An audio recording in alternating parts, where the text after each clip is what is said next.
यह आए और मार्ग की शिकन पर अपने विचार रखने का कार्य करे, ऐसे आपसे विनती।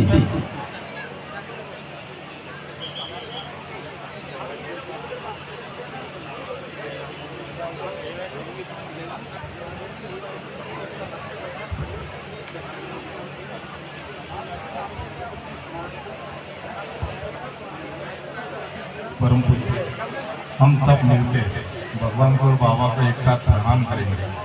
भगवान बाबा हनुमान जी को प्रणाम। महान त्यागी बाबा भीमदेव जी को प्रणाम। परमात्मा सबको मेरा नमस्कार। परम पूज्य परमात्मा चौक मंडळ नागपूर के आदेशानुसार ग्राम हमारी या चर्चा बैठक शुरू है। इस चर्चा बैठक में स्वयं भगवान बाबा हनुमान जी उपस्थित है, उन्हें मेरा प्रणाम। ठीक उसी तरह हम सबके गुरु महान त्यागी बाबा जिंदो जी उपस्थित है, उन्हें मेरा प्रणाम। ठीक उसी तरह हम सबके मातोश्री वाराणसी उपस्थित है, उनको मेरा प्रणाम। इस चर्चा बैठक के अध्यक्ष परम पूज्य परमात्मा चौक मंडल के संचालक और चर्चा बैठक के अध्यक्ष गुरुविले साहब उपस्थित है, उन्हें मेरा नमस्कार। ठीक उसी तरह परम पूज्य परमात्मा चौक मंडल के संचालक और उद्घाटक पराठे साहब उपस्थित है, उन्हें मेरा नमस्कार। ठीक उसी तरह परम पूज्य परमात्मा चौक मंडल के अध्यक्ष गायधनी साहब उपस्थित है, उन्हें मेरा नमस्कार। ठीक उसी तरह परम पूज्य परमात्मा चौक मंडल के कोषाध्यक्ष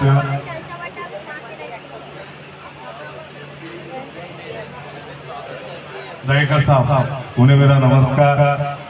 परम पूज्य परमात्मा चौक मंडल के संचालक जोगी साहब, वैद्य साहब, ज्येष्ठ मार्गदर्शक राउत गुरु जी, माजी सचिव मेयर साहब, संचालक वाघमरे साहब, मंच पर उपस्थित सभी मार्गदर्शक कार्यकर्ता, उन्हें मेरा नमस्कार। ठीक उसी तरह सामने बैठे सभी सेवक सेविका बाल गोपाल, सबको मेरा नमस्कार। अपन यहाँ किस लिए आया है? मैं तो प्रसाद लेने के लिए आया हूँ, आप लोगों से कुछ सीखने के लिए आया हूँ। प्रसाद वो लेने के लिए आया हूँ कि जो बाबा ने हमें सिखाया है, अच्छे गुणों का, अच्छे संस्कारों का, अच्छे विचारों का प्रसाद लेने आया हूँ। जो प्रसाद ग्रहण करके मेरे जीवन में प्रगति होगी, मेरे परिवार में प्रगति होगी, वो प्रसाद लेने के लिए आया हूँ, वो सीखने के लिए आया हूँ। यहाँ से कुछ सीख के जाना है। बाबा ने हमें जीवन दिया है, जीवन दान दिया है।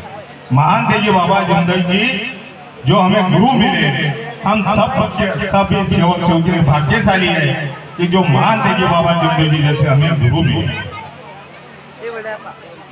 गुरु से ज्ञान सीखो, पिता से संघर्ष सीखो, माँ से संस्कार सीखो, और बाकी सब दुनिया सिखा देगी।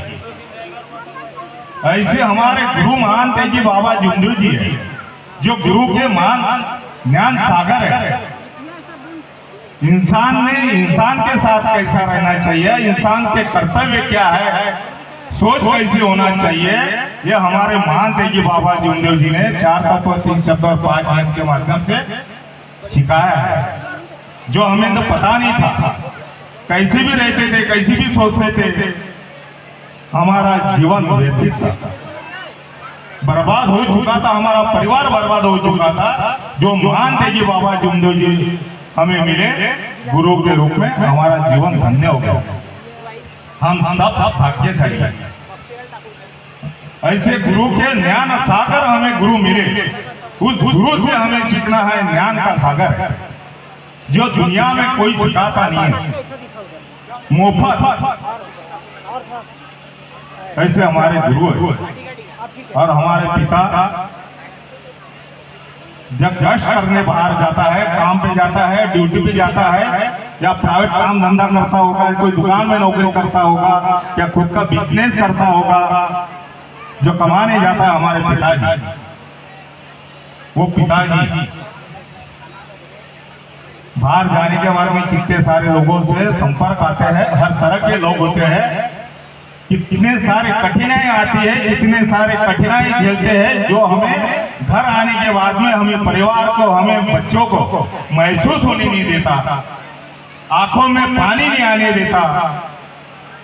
कैसे कैसे लोगों से संघर्ष करता है परिवार पालने के लिए, उस पिता से सीखना है कैसे संघर्ष करता है।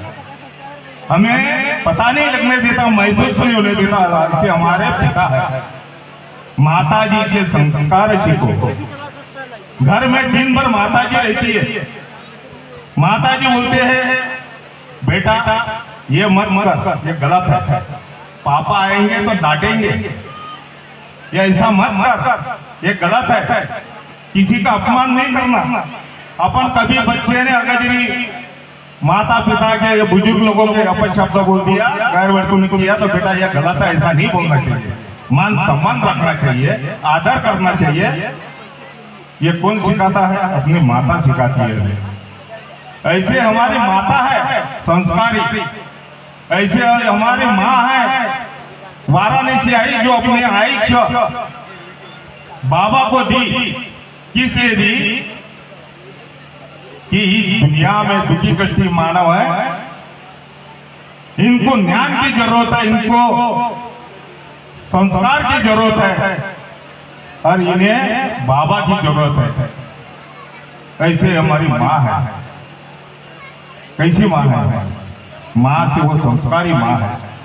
वो माता पिता का अपन अपमान मत करो, माता पिता का आदर करो। प्रथम गुरु हमारे माँ और पिता है, और बाकी सब तो हमारे दोस्त भाई, रिलेटिव,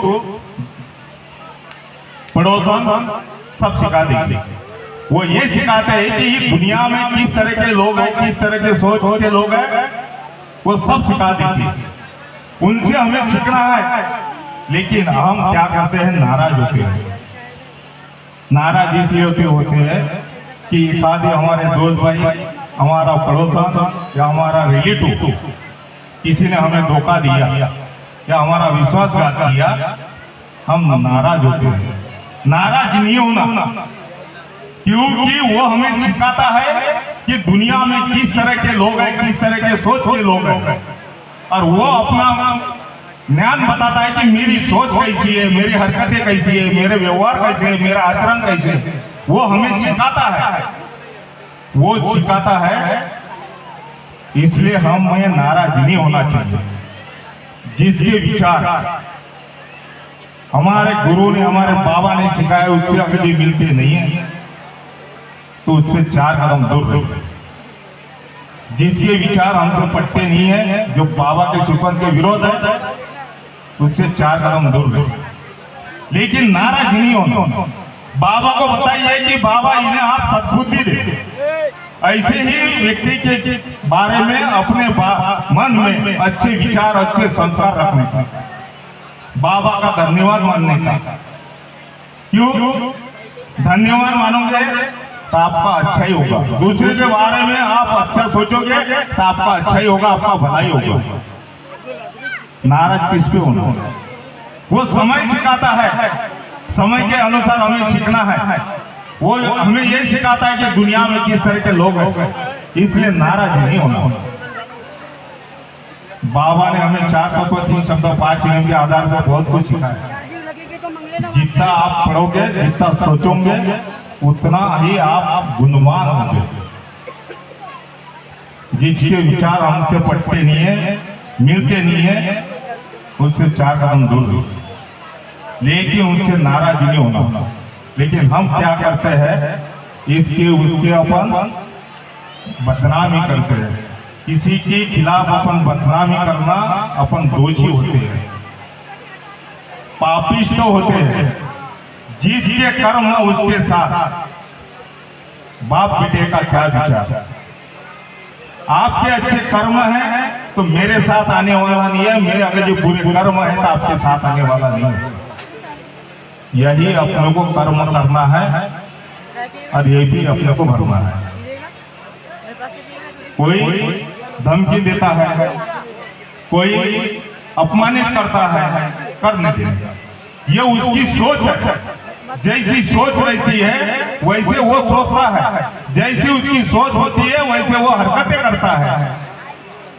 इसलिए नाराज नहीं होना, क्योंकि वो हमें सिखाता है। बाबा ने हमें सिखा है मान सम्मान आदर करना। हम दूसरों का मान सम्मान करेंगे तो अपना मान सम्मान होगा, अपन दूसरों का आदर करेंगे तो हमारा आदर होगा।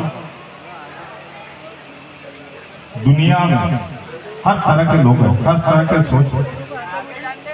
जिंदगी में बहुत सारी कठिनाई आने वाली है, बहुत सारी परिस्थितियां भी आने वाली है, लेकिन उस परिस्थिति को मात देना अपने कर्मों के ऊपर। बाबा हमें बचाता है, हर पल बचाता है। किसी भी समय किसी भी पल बाबा को पुकारो, बाबा खड़े होता है, वो संकट को टालता है, हमें बचाता है। हम सबको सेवक का अनुभव है, हर सेवक को शिवचिंताई को अनुभव है। ये अनुभव का सागर है। ये भाग्यवान अपना है कि जो बाबा हमें मिले। हम कहा थे, आप कहा थे, किस परिस्थिति में थे? मैं तो बर्बाद हो चुका था। मुझे तो बाबा ने 3 बार जीवन दान दिया है, 3 बार। बहुत सारी परिस्थिति आई है, बहुत सारी कठिनाई आई है, लेकिन मैं डगमगाया नहीं। हर पल हर समय में बाबा को पुकारता हूँ। मेरा एक छोटा भाई मेरा मर्डर करने वाला था, उसके लिए मैंने घर दाल छोड़ दिया, जंगल में गया माता को रहने के लिए।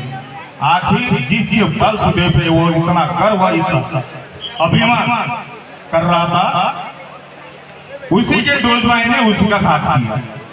क्यों? कब? जब मैंने, मेरे माता ने और मैंने बाबा को शब्द दिया, आज से मेरा भाई मर गया। मेरे भाई लोग थे, ये पूरा, ये इतना लाखों में सेवक भाई है आपके कृपा से बाबा, ये मेरे सेवक भाई है, ये मेरे अच्छे भाई है। मेरा सगा भाई ऐसे मर गया। मेरे माता ने भी बाबा को शब्द दे दिया, मेरा एक बेटा मर गया। उसके बाद में बाबा ने मेरी रक्षा किया, मेरी माता की रक्षा की। कैसे हमारे बाबा है। लेकिन अपन बाबा को शब्द क्या देते हैं, कब देते हैं, वो शब्दों को ध्यान में रखना जरूरी है। शब्द अगर भूल गए तो परिस्थितियां कठिनाई निर्माण होती है। जो पुराने दुख होते हैं वो पुराने दुख और अपने पे आपत्ति आती है, लेकिन अपन बोलते हैं कि मेरे से कोई गलती नहीं। शब्द देने के बाद में शब्द बाबा को क्या कहे वो भूल जाते हैं। अब पुराना ही दुख, पुरानी ही परिस्थिति अपने पे आती है। शब्द क्या देते हैं बाबा को, किसको शब्द दिए हैं, ये सोचना जरूरी है, उसको याद रखना जरूरी है। इस मार्ग पे आने के पहले हम किस तरह के थे, आज कैसे है, ये किसकी कृपा है? ये बाबा की कृपा है। कैसे बाबा है? शरीर रूपी हमारे बाबा है नहीं है, लेकिन आत्मा रूपी 24 घंटे हमारे साथ रहता है, 24 वास करता है। हवा रूपी भगवान है। हर पल बाबा को पुकारो, कठिनाई दूर होती है। क्यों होती है? तीर तो बाबा के नाम से बनाते हैं तो दुख दूर होता है। कैसा होता है? बाबा की शक्ति है, इसीलिए दुख दूर होता है ना। इसीलिए परिस्थिति पे मात करके हमें जीवन दान मिलता है ना। लेकिन समय के अनुसार पुराने समय, पुराने दिन भूल जाते हैं और ज्यादा हम लोग ज्ञानी हो जाते हैं। पदाधिकारियों को ज्ञान बांटते हैं, ज्ञान बताते हैं और ज्ञान लोगों को देते हैं। मुझे ये करना है, ये इस मार्ग पे ज्ञान देने के लिए नहीं आए हम लोग। अपने दुख दूर करके इस मार्ग पे आए, बाबा का आदेश का पालन करना है, ज्ञान देना नहीं है। हम इस मार्ग पे आए, बाबा ने सबसे बड़ा पद दिया है सेवकों का। सेवक ये सबसे बड़ा पद है। सेवक उनके सेवा करो, दुखी कष्टी मानव को। इतने बड़ा बाबा ने कार्य हमें दिया है, वो कार्य करो। पदाधिकारी बनने के लिए नहीं है। आपके कर्म अच्छे होंगे, आपका सोच अच्छी होगी, हमें आप में ईमानदारी है तो बाबा आपको कहाँ से कहाँ बना देगा, कहाँ से कहाँ बैठा देगा, इस बारे में आप सोच भी नहीं सकते। मैं तो एक मजदूर इंसान हूँ, मैं एक मजदूर इंसान हूँ। बाबा ने कहा बैठा दिया, ये मेरा पहला संगठन समाज कार्य करने का नहीं है, 5वां संगठन है समाज कार्य करने का। मैं सिर्फ समाज कार्य करता हूँ, दुखी कष्टी मानव को किसी का भला होता था करता हूँ, कोई मेरा बुरा भी सोचे उसके ये उसके संस्कार है, लेकिन मैं उसके बारे में बुरा नहीं सोचता। ये बाबा ने मेरे संस्कार किए, ये मेरा कर्म है।